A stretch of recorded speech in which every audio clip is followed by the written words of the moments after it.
load mark here from Rock and Wall Certified Dry Stone Waller. In this video, I just wanted to show you a couple little things that I'm doing in order to set these flat Bluestone Colonial caps and how I'm making them.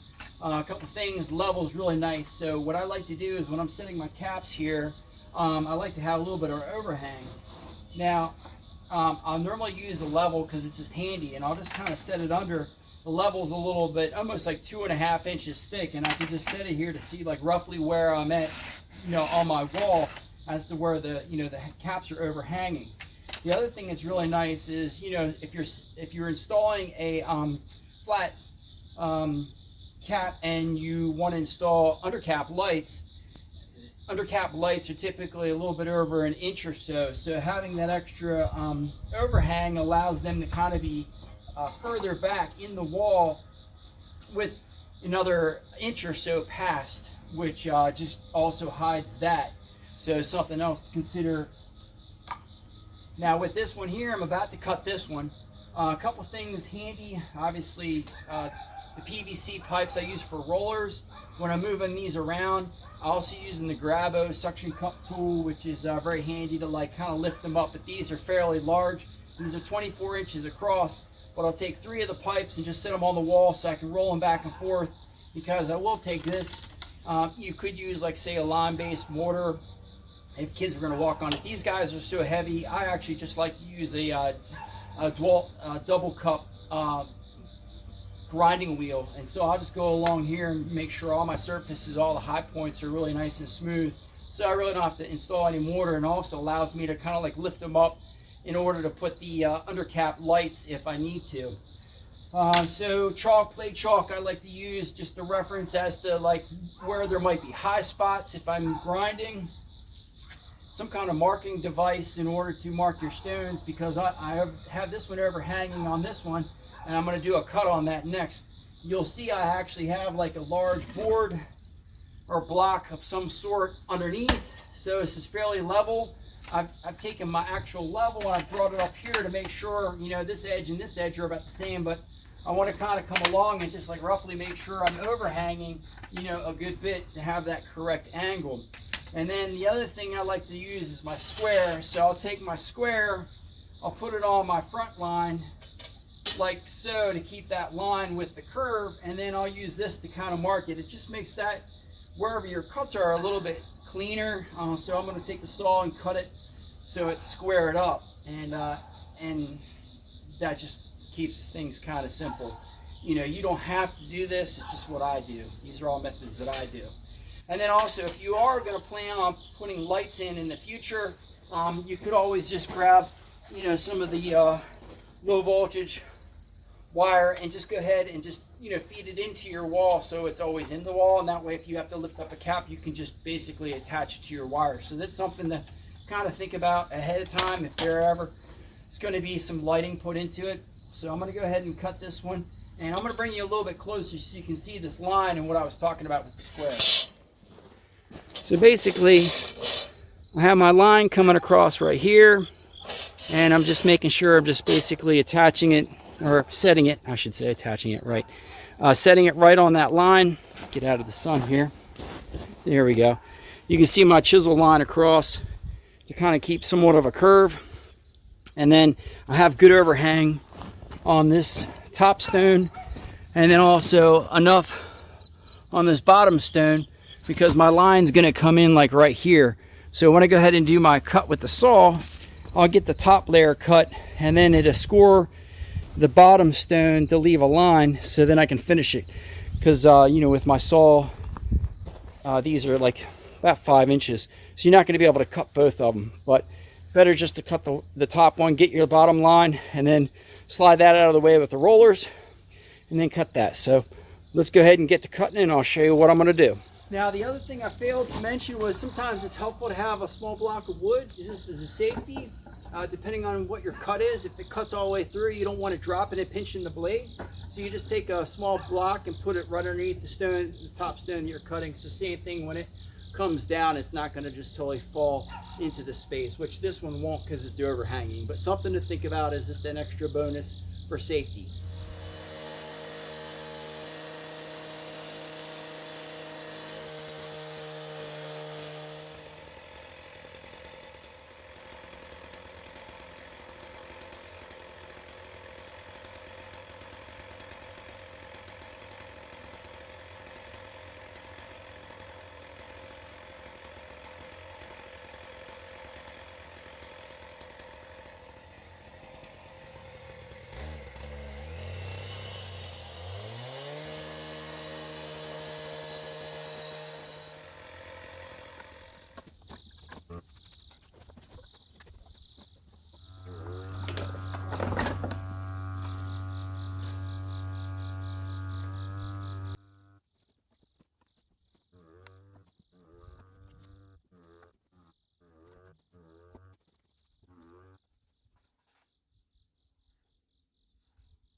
Now the next thing that's kind of helpful is if you chisel your saw cut in the middle before you really get everything nice and tight, because if you go ahead and chisel it after the fact, small pieces can fall in there and then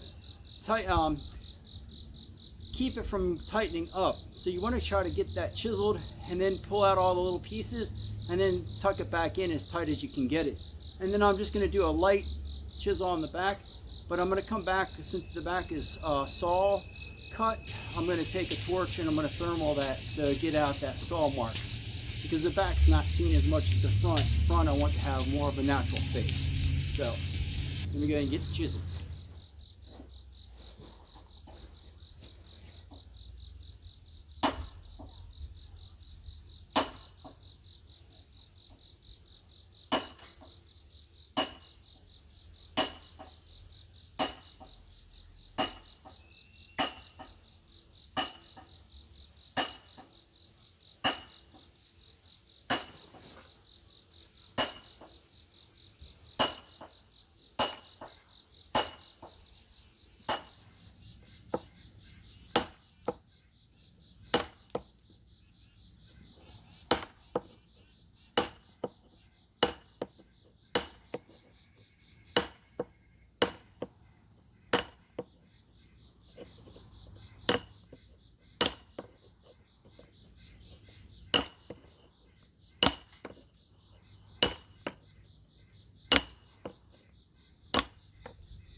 Now I'm only trying to chisel just a little bit of this top, and I'm not trying to go too far, just enough to kind of hide that saw mark. So very light. And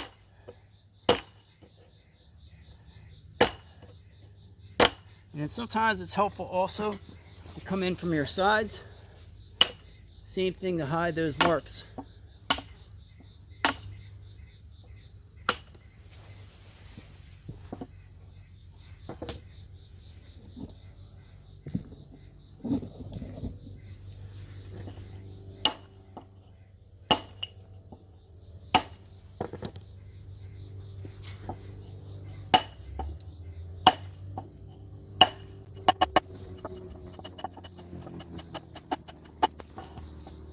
Now if this stone wasn't so thick, I'd really try to chisel this more, and I'd flip it over and chisel the bottom too.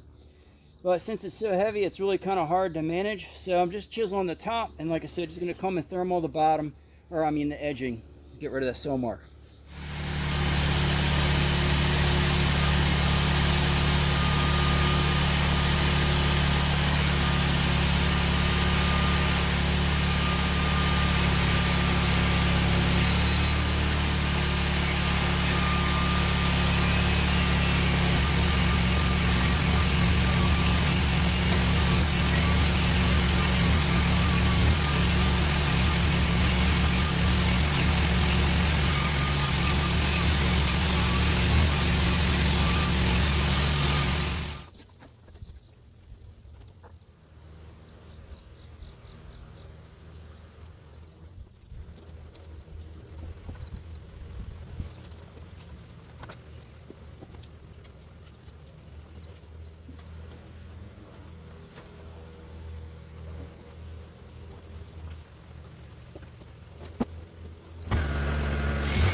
On this seating wall, I've spent a lot of time grinding, setting these stones. A couple things I did not mention, but I'll stockpile a lot of like thin plates that I can put where there might be gaps, and this might be a little thick. So you have to think about your stone. The nice thing is, with this type of wall, I build it to level to the top as best I can, and then since these Colonial Bluestones are so flat, I can come along and then find those high spots. But if I need to make like a small plate underneath in order to, if like one stone's too low, I can do that. These are a little thick, but it's good to keep a lot of like little thin ones. Now this application is going to vary depending on your stone type, but once again, this is a seating wall, so I really didn't want any rock back and forth at all. These are large 24-inch stones and about 2.5 to 3 inches thick. The Grabo you saw, I used that a lot in order to jockey things around. You saw how I used the rollers. When I was using the grinders, you know, once again, this is how I do things for myself and for my jobs. It just doesn't mean this is the way to do it. It's just what works for me, for my applications, to my desire of finished fit. You know, I wouldn't go to this much trouble if it was not a wall that people were sitting on, but I don't want the likelihood of a stone rocking. And once again, if I wasn't putting under cap lighting, I may use like a lime-based mortar, which is N-type. So just to kind of smooth things out, make sure everything's nice and tight. Grinder is the 7-inch, and as I mentioned, I like the double cup grinding wheels. So this is really nice. I have all these things in my Amazon store on my site. So that's a 7-inch, and then I also have like the 4-inch, the normal size, or 4 or 5-inch. So same thing, the double cup. They seem to be really smooth when you're doing your grinds. You get a nice, you can really see like where you're at. You know, smaller stones, smaller grinder, bigger stones, bigger grinder. But once again, this doesn't mean this is how you have to do it. This is what works for me. So you want to kind of check them, make sure they're good.